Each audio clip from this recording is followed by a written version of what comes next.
Hello everyone, ಎಲ್ಲರೂ ಹೇಗಿದ್ದೀರಾ? ಎಲ್ಲರೂ ಚೆನ್ನಾಗಿದ್ದೀರಾ ಅಂತ ಭಾವಿಸ್ತೀನಿ. ಸೊ ಇವತ್ತು ನಾನು ಬೆಳಗ್ಗೆಯಿಂದನೇ ವ್ಲಾಗ್ನ ಸ್ಟಾರ್ಟ್ ಮಾಡ್ತಾ ಇದ್ದೀನಿ. ಯಾಕೆ ಅಂತೇಳಿದ್ರೆ ಇವತ್ತು ಸ್ವಲ್ಪ ಕ್ಲೀನಿಂಗ್ ಮಾಡೋಣ ಅಂತ ಹೇಳಿ ಅಂದ್ಕೊಂಡಿದ್ದೀನಿ. ಹಾಗಾಗಿ ಇವತ್ತು ಬೆಳಗ್ಗೆಯಿಂದ ಸಂಜೆವರೆಗೂ ಏನೇನೆಲ್ಲ ಕೆಲಸ ಮಾಡ್ಕೊಳ್ತೀನಿ ಅನ್ನೋದನ್ನು ಈ ವಿಡಿಯೋ ಮೂಲಕ ನಿಮಗೆ ತಿಳಿಸ್ಕೊಡ್ತೀನಿ.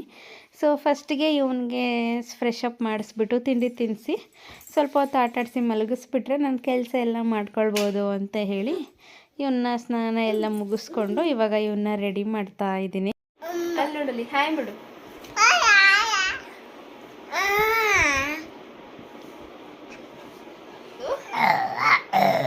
ಟೆಡ್ಡಿ, ಗೊಂಬೆ ಗೊಂಬೆ. ಅಲ್ಲೆಲ್ಲರಿಗೂ ಒಂದು ಉಪ ಕೊಡು ಚಿನ್ನಮ್ಮ. ಓಹೋ, ಪಾಪುಗೆ ತಿಂಡಿ ಎಲ್ಲ ತಿನ್ನಿಸ್ಬಿಟ್ಟು ಅವನ ಜೊತೆಗೆ ಒಂದು ಸ್ವಲ್ಪ ಟೈಮ್ ಸ್ಪೆಂಡ್ ಮಾಡ್ತಾ ಇದ್ದೆ. ಅವ್ನು ಮಲ್ಗೋವರೆಗೂ ನನಗೇನು ಕೆಲಸ ಮಾಡ್ಕೊಳ್ಳೋದಕ್ಕಾಗಲ್ಲ. ಹಾಗಾಗಿ ಅವ್ನು ಮಲ್ಗೋವರೆಗೂ ಅವನ ಜೊತೆನೇ ಆಟ ಆಡಿಕೊಂಡು ಅವ್ನಿಗೆ ಅದು ಇದು ಹೇಳ್ಕೊಡ್ತಾ ಅವನ ಜೊತೆಗೇ ಟೈಮ್ ಸ್ಪೆಂಡ್ ಮಾಡ್ಕೊಳ್ತೀನಿ. ಸೊ ಅವನು 11 ಗಂಟೆಗೆ ಮಲಗಿದ ನಂತರ ನಾನು ನನ್ನ ಕೆಲಸನೆಲ್ಲ ಸ್ಟಾರ್ಟ್ ಮಾಡ್ಕೊತೀನಿ. ಹಾಗೆಯೇ ಇವತ್ತು ತಿಂಡಿಗೆ ಅಂತ ಇಡ್ಲಿ ಮಾಡಿದ್ದೆ. ಇಡ್ಲಿಗೆ ಸುಮ್ಮನೆ ಪ್ಲೈನ್ ಇಡ್ಲಿ ಏನು ಮಾಡೋದು ಅಂತ ಹೇಳಿಬಿಟ್ಟು ಕ್ಯಾರೆಟು, ಕೊತ್ತಂಬರಿ ಸೊಪ್ಪು, ಸಬ್ಸಿಗೆ ಸೊಪ್ಪು ಎಲ್ಲ ಹಾಕ್ಕೊಂಡು ರೆಡಿ ಮಾಡ್ಕೊಂಡಿದ್ದೆ.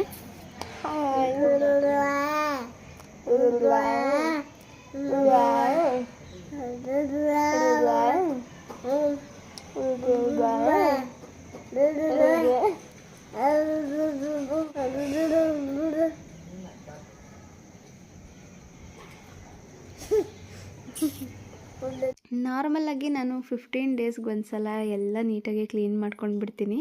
ಸೊ ಅದು ಇದು ಸ್ವಲ್ಪ ಐಟಮ್ಸ್ ತಂದಿದ್ದೆಲ್ಲ ಬಾಕ್ಸ್ಗೆ ಹಾಕಿ ಮಿಕ್ಕಿದ್ದು ಕವರಲ್ಲಿ ಹಾಗೆ ಉಳಿದ್ಬಿಟ್ಟಿತ್ತು.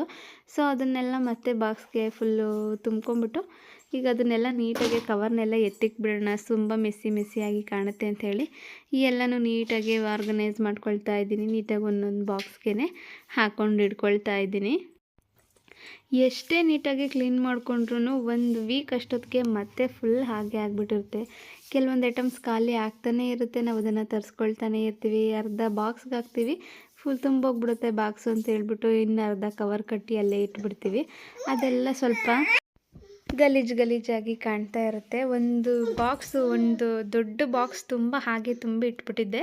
ಸೊ ಇವಾಗ ಎಲ್ಲ ಆಲ್ಮೋಸ್ಟ್ ಖಾಲಿ ಆಗಿತ್ತು ಬಾಕ್ಸಲ್ಲಿ. ಹಾಗಾಗಿ ಎಲ್ಲನೂ ಒಂದೊಂದೇ ಬಾಕ್ಸ್ಗೆ ಫುಲ್ಫಿಲ್ ಮಾಡಿಕೊಂಡು ನೀಟಾಗಿ ಇಟ್ಕೊಳ್ತಾ ಇದ್ದೀನಿ.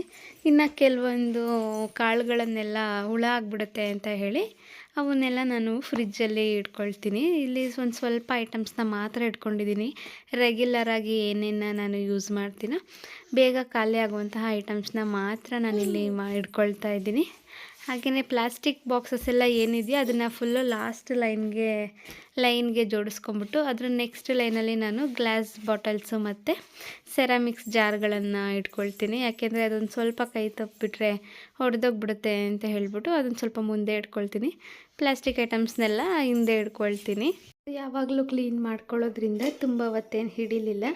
ಬೇಗನೆ ಎಲ್ಲನೂ ಮುಗಿಸ್ಕೊಂಡೆ. ಎಲ್ಲ ಮುಗಿಯೋಷ್ಟರಲ್ಲಿ ನನ್ನ ಹಸ್ಬೆಂಡು ಚಿಕನ್ನ ತಗೊಂಡು ಬಂದಿದ್ದರು. ಸೊ ಇವಾಗ ಚಿಕನ್ ಬಿರಿಯಾನಿ ಮಾಡ್ಕೊಳ್ಳೋಣ ಅಂತ ಹೇಳಿ ಅದಕ್ಕೂ ಸಹ ಎಲ್ಲನೂ ರೆಡಿ ಮಾಡಿಕೊಂಡೆ. ಒಂದು ಕುಕ್ಕರ್ಗೆ ಒಂದು ಕಾಫಿ ಲೋಟದಷ್ಟು ಆಯಿಲ್ನ ಹಾಕ್ಕೊಂಡಿದ್ದೀನಿ. ನಂತರ ಇದಕ್ಕೆ ನಾನು 1-2 ಸ್ಪೂನ್ ಆಗುವಷ್ಟು ತುಪ್ಪನ ಸಹ ಹಾಕ್ಕೊಂಡಿದ್ದೀನಿ.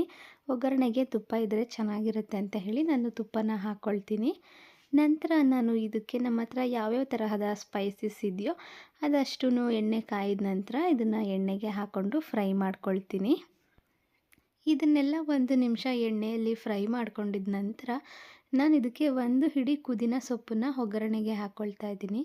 ಫ್ಲೇವರ್ ಬಂದು ತುಂಬ ಚೆನ್ನಾಗಿರುತ್ತೆ, ಟೇಸ್ಟು ಕೂಡ ಅಷ್ಟೇ ಚೆನ್ನಾಗಿರುತ್ತೆ. ಹಾಗಾಗಿ ನಾನಿಲ್ಲಿ 8-10 ಹಸಿಮೆಣ್ಸಿನ್ಕಾಯಿನ ಒಗ್ಗರಣೆಗೆ ಹಾಕ್ಕೊಂಡಿದ್ದೀನಿ.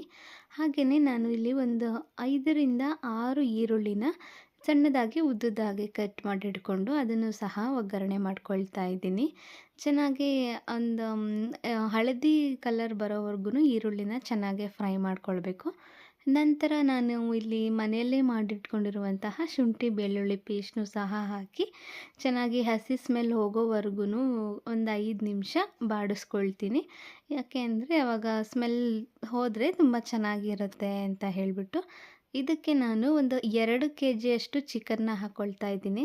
ನಾನು ಒಂದು 8ರಿಂದ 10 ಜನ ತಿನ್ನುವ ಹಾಗೆ ಬಿರಿಯಾನಿನ ಮಾಡ್ಕೊಳ್ತಾ ಇದ್ದೀನಿ. ಹಾಗಾಗಿ 2 ಕೆ ಜಿ ಚಿಕನ್ನ ಹಾಕ್ಕೊಂಡಿದ್ದೀನಿ.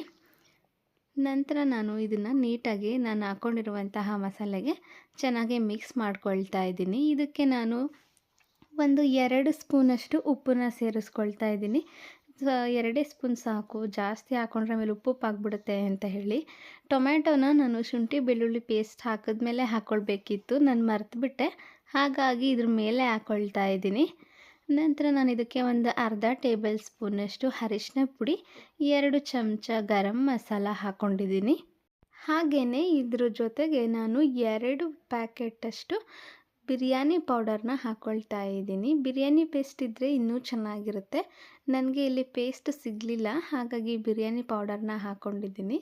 ಇದಕ್ಕೆ ನಾನು 1 ಚಮಚ ಧನಿಯಾ ಪುಡಿನ ಹಾಕ್ಕೊಂಡಿದ್ದೀನಿ. ಇದು ಮನೆಯಲ್ಲೇ ಮಾಡಿಕೊಂಡಿರುವಂತಹ ಧನಿಯಾ ಪುಡಿ. 1 ಚಮಚ ಹಾಕ್ಕೊಂಡಿದ್ದೀನಿ, ಟೇಸ್ಟ್ ಚೆನ್ನಾಗಿರುತ್ತೆ ಅಂತ. ನಂತರ ಇದನ್ನು ನಾನು ಒಂದು 5 ನಿಮಿಷ ಚೆನ್ನಾಗಿ ಉಪ್ಪು ಖಾರ ಎಲ್ಲ ಚಿಕನ್ಗೆ ಫುಲ್ ಹೊಂದ್ಕೊಳ್ಳುವಷ್ಟು ಚೆನ್ನಾಗಿ ಮಿಕ್ಸ್ ಮಾಡ್ಕೊಳ್ತಾ ಇದ್ದೀನಿ. ಇದನ್ನು ಹಾಗೆ ಒಂದು 15ರಿಂದ 20 ನಿಮಿಷ ಅರ್ಧ ಚಿಕನ್ ಬೆಂದ್ಕೊಳ್ಳೋವರೆಗೂ ನಾನು ಏನೂ ಹಾಕ್ದಲೇ ಹಾಗೆ ಬೇಯಿಸ್ಕೊಳ್ತೀನಿ. ಇದು ಚೆನ್ನಾಗಿ ನೀರು ಬಿಟ್ಕೊಂಡಿರುತ್ತೆ ಚಿಕನ್ನು. ಇದಕ್ಕೆ ನಾನು ಒಂದು 4 ಲೋಟ ಸಣ್ಣ ಅಕ್ಕಿ, ಅಂದರೆ ಸೋನಾ ಮಸೂರಿ ಅಕ್ಕಿ ಏನಿದೆಯಾ, 4 ಲೋಟ ಅಕ್ಕಿನ ತೊಳೆದು ಹಾಕ್ಕೊಂಡಿದ್ದೀನಿ. ನಾನು ಇದಕ್ಕೆ 4 ಲೋಟ ಅಕ್ಕಿ ಹಾಕಿದ್ರೆ 8 ಲೋಟ ನೀರು ಹಾಕಬೇಕಾಗುತ್ತೆ. ಆದರೆ ನಾನು 6 ಲೋಟ ನೀರನ್ನು ಮಾತ್ರ ಹಾಕ್ಕೊಳ್ತೀನಿ. ಯಾಕೆ ಅಂದರೆ ಚಿಕನ್ ಬೆಂದಿರುತ್ತಲ್ಲ, ಅದೇ ಅರ್ಧ ನೀರನ್ನ ಬಿಟ್ಕೊಂಡ್ಬಿಟ್ಟಿರುತ್ತೆ. ನಾನು 8 ಲೋಟ ನೀರು ಹಾಕ್ಬಿಟ್ರೆ ತುಂಬ ತೆಳುಗೆ ಮುದ್ದೆ ಥರ ಆಗಿಬಿಡುತ್ತೆ ಅನ್ನ. ಹಾಗಾಗಿ 2 ಲೋಟ ಕಡಿಮೆ ನೀರು ಹಾಕ್ಕೊಂಡಿದ್ದೀನಿ. ಆಗ ಉದ್ರುದ್ರಾಗಿ ಚೆನ್ನಾಗಿ ಬರುತ್ತೆ ಅಂತ. ಅಂದರೆ ನಾನು ಮುಂಚೆ ಈ ಥರ ಎಷ್ಟು ಅಕ್ಕಿ ಹಾಕಿದ್ನೋ ಅದೇ ಕ್ವಾಂಟಿಟಿಯಲ್ಲಿ ನೀರನ್ನು ಹಾಕಿ ತುಂಬ ಪಾಯಸ ಥರ ಮೆತ್ತಗೆ ಮಾಡ್ಕೊಂಡ್ಬಿಡ್ತಿದ್ದೆ. ಆಮೇಲೆ ನನಗೆ ಬಿರಿಯಾನಿ ಮಾಡ್ತಾ ರೂಢಿ ಆದಮೇಲೆ ಈಗ ಗೊತ್ತಾಗಿದೆಯಲ್ಲ, ಹಾಗಾಗಿ ಸ್ವಲ್ಪ ಕಡಿಮೆ ನೀರನ್ನು ಹಾಕ್ಕೊಳ್ತೀನಿ. ಚೆನ್ನಾಗಾಗುತ್ತೆ. ಮುಂಚೆ ಥರ ಮುದ್ದೆ ಆಗಲ್ಲ. ಇವಾಗ ಉದ್ರುದ್ರಾಗಿ ಬಿರಿಯಾನಿ ಚೆನ್ನಾಗಾಗಿರುತ್ತೆ.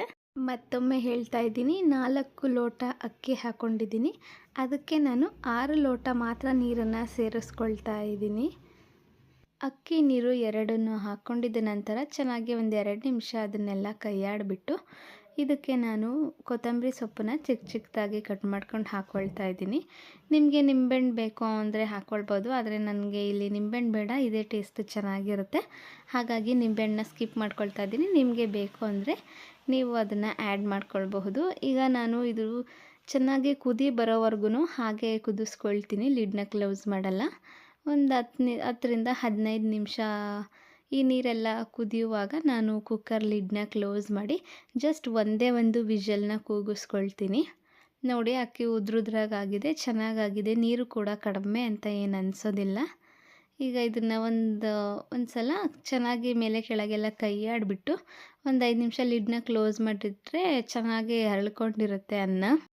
ಸೊ ಮಧ್ಯಾಹ್ನದ ಊಟನೆಲ್ಲ ಮುಗಿಸ್ಕೊಂಡು ಸಂಜೆ ಪಾಪು ಒಂದು ಸ್ವಲ್ಪ ಆಟ ಆಡ್ತಾ ಇದ್ದ. ಹಾಗೆ ಇದು ಒಂದು ವೀಡಿಯೋನ ಆ್ಯಡ್ ಮಾಡೋಣ ಅಂತೇಳಿ ಹಾಗೆ ಜಸ್ಟ್ ಒಂದು ಕ್ಲಿಪ್ಪಿಂಗ್ನ ತಗೊಂಡಿದ್ದೀನಿ. ಸೊ ಇವತ್ತಿನ ನನ್ನ ದಿನ ಹೀಗಿತ್ತು. ಈ ವಿಡಿಯೋ ನಿಮಗೆ ಇಷ್ಟ ಆಗಿದೆ ಅಂತ ತಿಳ್ಕೊಂಡಿದ್ದೀನಿ. ಈ ವಿಡಿಯೋ ನಿಮಗೆ ಇಷ್ಟ ಆದರೆ ದಯವಿಟ್ಟು ಲೈಕ್ ಮಾಡಿ, ಕಮೆಂಟ್ ಮಾಡಿ, ಹಾಗೂ ನಿಮ್ಮ ಫ್ರೆಂಡ್ಸ್ ಆ್ಯಂಡ್ ಫ್ಯಾಮಿಲಿ ಜೊತೆಗೆ ಶೇರ್ ಮಾಡಿ. Thank you all. ಯಾವಾಗಲೂ ನನಗೆ ಹೀಗೆ ಸಪೋರ್ಟ್ ಮಾಡ್ತಾಯಿರಿ ಪ್ಲೀಸ್. ಮತ್ತೊಮ್ಮೆ ಹೇಳ್ತಾ ಇದ್ದೀನಿ, ನನ್ನ ಚಾನಲ್ನ ಸಬ್ಸ್ಕ್ರೈಬ್ ಮಾಡ್ಕೊಳ್ಳಿ.